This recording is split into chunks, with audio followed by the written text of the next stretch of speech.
Hello, thanks for joining me, astrologer Patrick Arundell, for your August monthly horoscope for the Sun or the Ascendant. If you've yet to subscribe to my channel, I'd be honoured if you did so now. Please click or tap on the bell notification symbol. Every time I share some content, you will get an alert.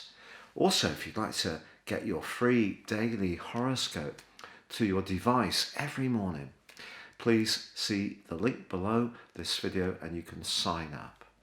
Also, if you'd like to take advantage of my fabulous offer of a 12-month forecast, a character analysis based on your time, date and place of birth, totally unique to you, to give you searing insights of your future prospects and potentials, please also see the link below. That is 30% off. Hello Sagittarius and welcome to your August monthly horoscope. Your sign's about adventure, independence, freedom, discovery, inquisitiveness, knowledge, philosophy. And as this month begins with the Sun so tightly aligned to Mercury, the planet of thinking and articulation, you have a glorious opportunity to really espouse these parts of your nature. They're so tight, they're in Cazimi, so Mercury is right in the disk of the Sun. This is quite rare. But on the other side of the heavens, the more restrictive energies of Saturn is opposing them. And that's in your sector of everyday communications, and that's in retrograde now. So the glory of the Sun and its conjunction with Mercury is absolutely there, but that modifying influence of Saturn suggests you can't be too impetuous, you can't charge into a situation without doing your research. And even if there is something you want to change in terms of making your life more exciting or spontaneous and expanding your situation, there may be something that's causing a little bit of a problem on the other side of your situation, the everyday stuff. So that's something that may show itself at the start of this month.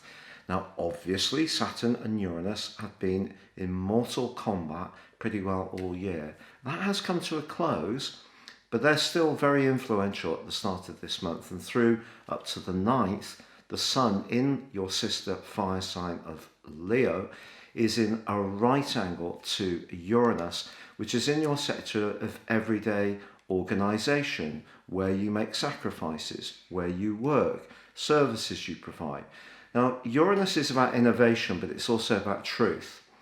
And because you've got a 6/9 energy, there may be something that you do want to embrace that would give you more freedom, but some kind of responsibility or obligation can pin you back. And that feeds into the new moon, which occurs on the 8th. Now, ordinarily, a Leo new moon for you is a fantastic opportunity to really open up your personal vision and be much more in discovery mode. But I just feel that there is something that you're going to need to offset for the rest of this month. Now, as this is all going on, Venus and Mars are in the part of your horoscope to do with work, to do with responsibilities. Now, Mars in the 10th house gives you extra self-confidence, but it also can see you more dominating, and it's going to be important to use the energy of Mars wisely. Now, Venus in the 10th house suggests that by taking a more tactful approach, you're much more likely to achieve your aims when it comes to goals, ambitions and career. Now, on the 11th, Mercury moves into the sign that it governs of Virgo, the second of the signs, the other being Gemini. Now here too, it's seeing you thinking about your work. Some kind of training course may be proposed for you, or you may want to pivot in a new direction.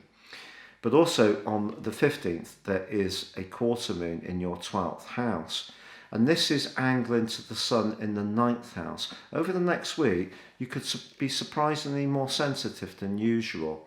Things that you would normally shrug off can just seem to get under your skin a little bit more, particularly any kind of psychological issue. You may find yourself feeling a bit more anxious.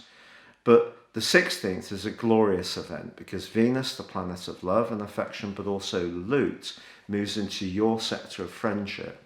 In any kind of relationship, you're being asked from now until the end of the month to celebrate the things you have in common, not the things that make you different.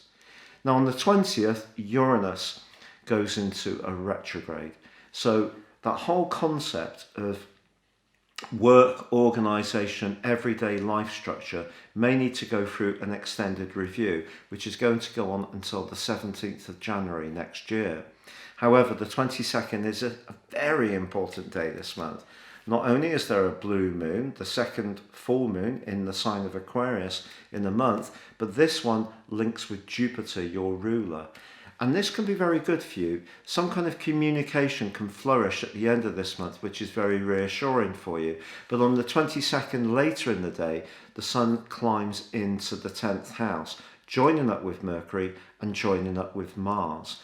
So for you, this is the part of your situation where you're really wanting to raise your profile, achieve greater acclaim or recognition, or in your personal relationships feel more respected. But that old maxim that we have to earn it rather than demand it is something to bear in mind with Mars in the 10th house. Now from the 23rd to the 27th, Mercury is mangled by the distorting influence of Neptune. And there may be something that confuses you across this period of days. But by the 30th, when Mercury makes its way into Libra, greater clarity can start to dawn for you. There is an awesome opportunity for you to think big this month, to widen those horizons. You may find yourself travelling if the rules and regulations allow for that.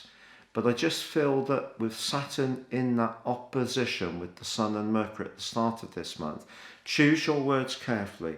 It's very important that you don't take a confrontational or adversarial approach to any discussion or negotiation.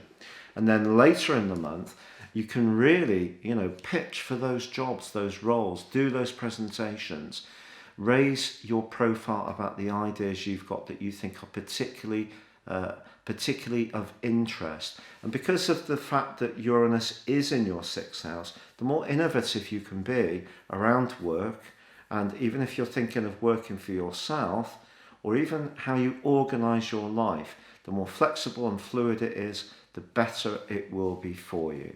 Remember, the planets and fixed stars, which I've not mentioned today, can obviously provide tremendous influence upon us, but it's what we decide that's the critical factor.